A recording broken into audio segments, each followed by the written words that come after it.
अरे वाह, जियो मेरी फ्री बिल का छर्रा। आप का होए हो? अब का होए, अब जैसे बढ़िया सा डांस दिखाऊ ना वैसे कॉमिक के गाना सुनाओ, ढेर कितना बोलब, टाइम बहुत कम है। हाँ मैडम जी क्या कहना है?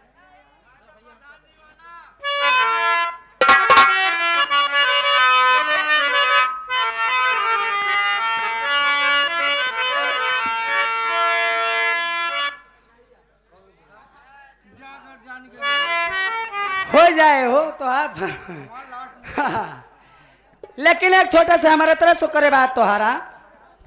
ए आगे ये हमारे सूरज गुप्ता, उनके लड़के हमारे प्रदीप सोनकर भैया, इनकी तरफ से 21 रुपया महान माया पुरस्कार भैया को पलटी हार्दिक स्वागत वंदन अभिनंदन करती है।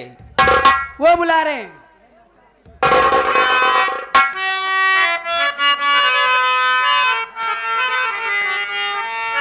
सुना हो मेला मालिका, कहना है आपके लिए, हर की कोनो दिनवा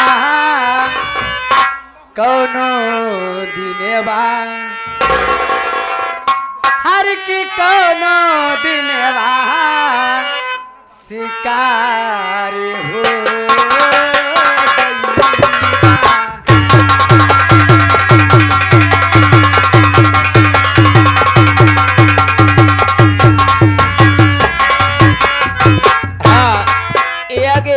हमारे देना याद है वो भैया, है कि नहीं है ये पुरस्कार?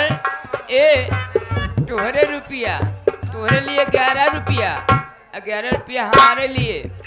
भैया को पलटी हार्दिक स्वागत वंदन अभिनंदन करती है। जाके हमारे शुभम टेंट हाउस की तरफ से ये ढेर सारा माया पुरस्कार है। मैं उनके तहे दिल से शुक्र अदा करती हूँ। ए आ गए। किसी विवाह शादी शुभ अवसर पे टेंट अगर आपको बुकिंग करवाना हो तो हमारे शुभम भाई से मिलिएगा। और ए आ गए मस्त कॉमेडियन कलाकार आई लव यू जोकर भैया आ गए, 11 रुपया का पुरस्कार दे रहे हैं। इनकी एक फरमाइश है, क्या कहा था आपके पार्टी में कोई डांसर गा देगा तो उसको 200 रुपया इनाम मिलेगा। ए भैया, अच्छा रोकी रहा।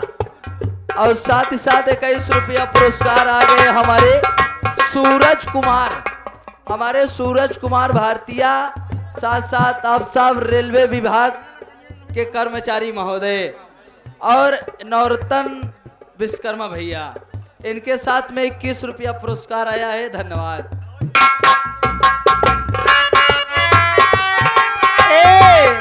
क्या हो तू बड़ा पीछे बैठ गया है, क्या बात है?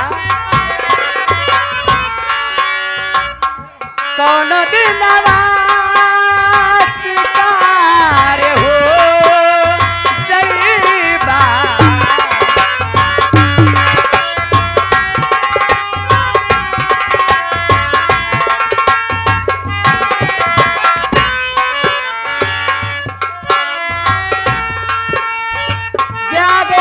सलमान भाई इस कार्यक्रम के मालिक साहब हैं, उनके तरफ से ढेर सारा माया पुरस्कार। और आगे हमारे फिर से हुए छाया हुआ नाम tent house Shubham tent house की तरफ से 21 रुपये पुरस्कार में कहना है। कौनो दिनवा शिकार हो जईबा,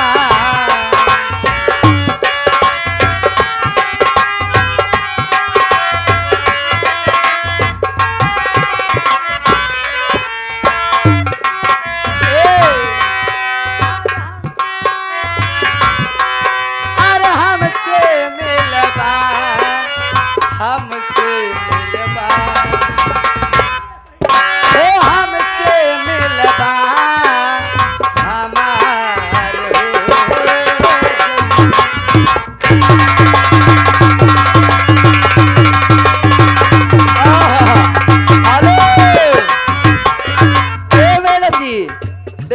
गाने की फरमाइश आई है।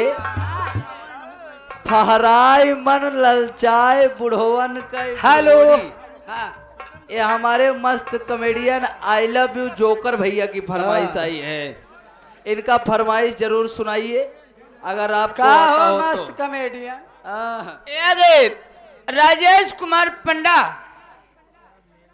ये जो कि मैजिक ड्राइवर ग्राम सभा कश्यपुर के पवन सरजमी से लेके आए हुए हैं। मैडम जी 21 रुपया हमारे लिए भैया को पार्टी हार्दिक स्वागत वंदन करती है।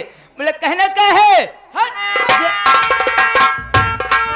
ये आगे फिर से भाई हमारे मेला के मालिक साहब, मेला मालिक के तरफ से ढेर सारा माया पुरस्कार है। मैं उन्हें तहे दिल से शुक्रिया करती हूँ।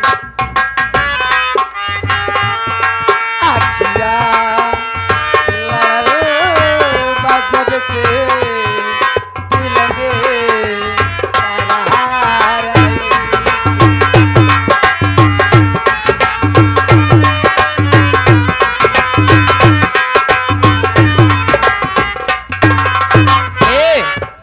मैडम जी इधर आइए। ये आ गए हमारे श्रीमान, हमारे चचा जावेद भाई। जावेद भैया आप जानती होंगी ना ये ग्राम सभा मलवा के पवन सर जमीन चलकवाए हैं। ये हमारे जयदेव चचा जी, इनकी तरफ से मैडम जी तुम्हारे लिए 1 रुपया महान पुरस्कार दे रहे हैं। हमारे जावेद भाई बाबू को पार्टी हार्दिक स्वागत वंदन करती है। जागे हमारे शोभनाथ ढोलक वादक भैया, शोभनाथ ढोलक वादक, उनके तरफ से हमारे लिए 11 रुपये पुरस्कार है। लेकिन उनकी फरमाइश है क्या है कि पियावा शिवांशी। देखिए ये आगे प्रमादानी सम्मानित आगे हमारे राम सुमेर पाल जी, आप साहब जिला महासचिव महोदय जी, आप साहब जी की तरफ से 21 रुपया का महान आशीर्वाद आया है। आप साहब समाजवादी पार्टी के वरिष्ठ नेता महोदय 21 रुपया दिए हैं, धन्यवाद। लाहो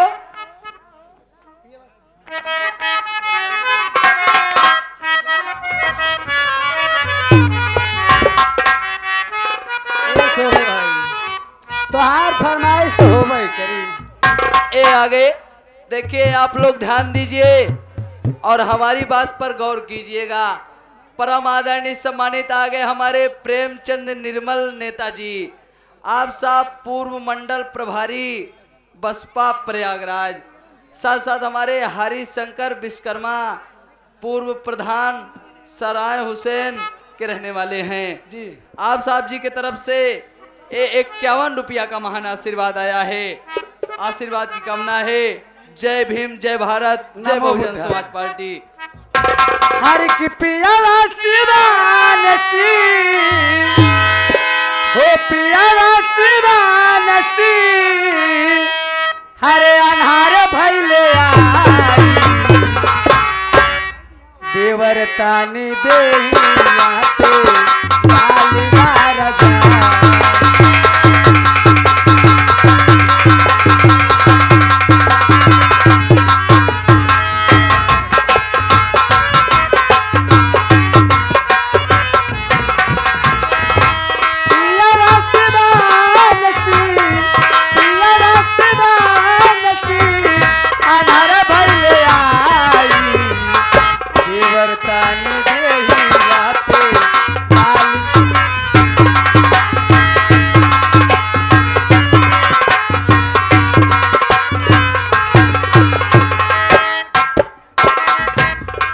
हमारे भैया मेला मालिक के तरफ से ढेर सारा माया पुरस्कार है। कहना है हो कलियों से सागारी बदनिया दिखात बा।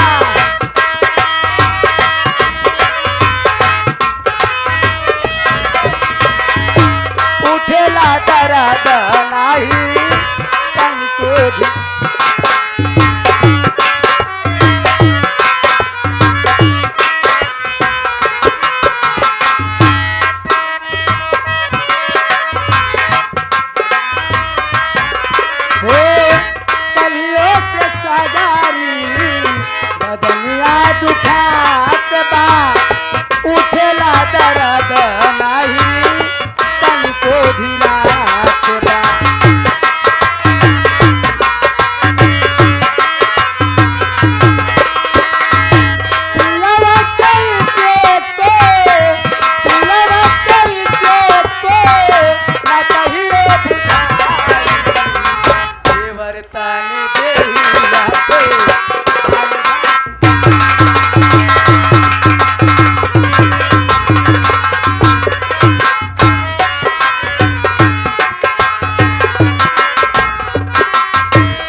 प्रमादानी सम्मानित आगे हमारे पप्पू भैया आप साहब PWD भारत सरकार मंत्रालय द्वारा 4 आप साहब निवासी चिड़ौरा पानी टंकी के रहने वाले हैं। ये आप साहब जी की तरफ से ये 30 रुपया का महान आशीर्वाद आया है। धन्यवाद। जे आगे हमारे जितेंद्र कुमार कनौजिया मास्टर साहब, उनके तरफ से 51 रुपये पुरस्कार बा। का हो मास्टर साहब? ए मैडम जी, ये आदरणीय श्रीमान हमारे छतरपुर मलकी के 5 सरजमी चल के आए हुए हमारे बड़े भैया, वो तो जाता यहाँ उनका बुलावत है, सुनता ही ना यहाँ जाए कौनो बात ना, पैसों हमें लगे है, फिर वो बोली है तो हम बोल दे। मैडम जी कहना क्या है? कहना है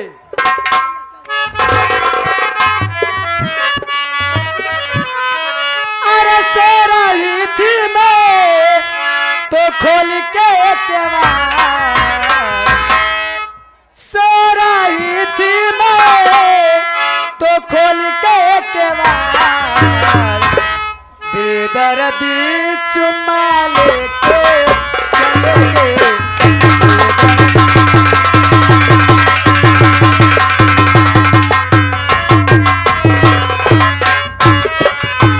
बेदर्दी चुम्मा लेके चले गए, बेदर्दी चुम्मा लेके चले गए। सो रही थी मैं खोल के केवाड़, सो रही थी मैं खोल के केवाड़, बेदर्दी चुम्मा लेके। हेलो, ये आगे हमारे इरशाद भाई और हमारे साहिल भाई, इनकी तरफ से 21 रुपया पुरस्कार और 11 रुपया पुरस्कार आगे प्रमादानी सम्मानित आगे हमारे भीमराव अंबेडकर भैया इसी ग्राम सभा के रहने वाले हैं, 11 रुपया पुरस्कार दे रहे हैं। धन्यवाद मैडम जी। अब आपका टाइम खत्म, 10 मिनट समाप्त हो गया। सही अब हाँ, ओवर हो गया, ओवर। इसलिए अब आप चलिए, लेकिन लास्ट गाना गा करके जाइए आप। हाँ जा रही हूँ। हो चोल के डोर टूटी रात में हैरान रहे, दिल में सोच सारी रात परेशान रहे।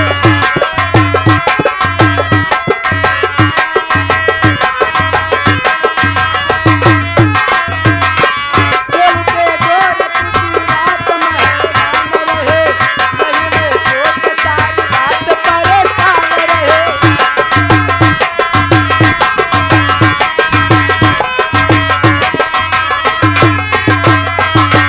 मोर पगलिया ही नहीं बजी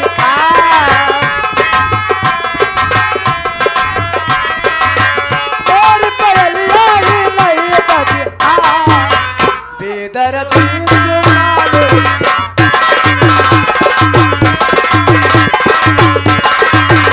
अरे ये आ गए, ये हमारे मुन्ना पटेल कातिया बोरिंग के ठेकेदार 21 रुपया आपके लिए स्पेशल दिए। भैया को बहुत बहुत धन्यवाद है, आशीर्वाद कामना है। देखा अब हम जाते हैं। लेकिन कैसे? अरे बजता रे डीजे पूरा नाचे बहु जनावा,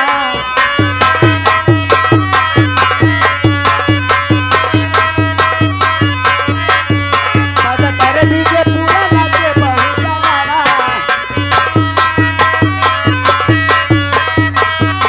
हो बड़ा निक लागे बाबा साहब जी के गानावा, बड़ा निक लागे बाबा साहब जी के गानावा।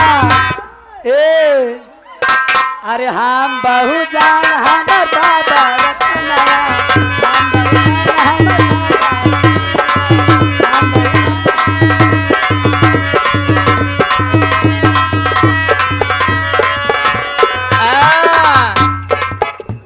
कहो मास्टर साहेब, सुरेश मास्टर साहेब, अब सुरेश कुमार यादव जी, ये मास्टर साहब जो कि हम जैसे नालायक को बेकार करते हैं, मतलब अच्छे करते हाँ, हैं। तुम जैसे नालायकों को अच्छे बने पढ़ा लिखा कर शिक्षित करते हैं। हाँ, ये मास्टर साहब के लिए हाँ। ये 500 के अबे 100 रुपया।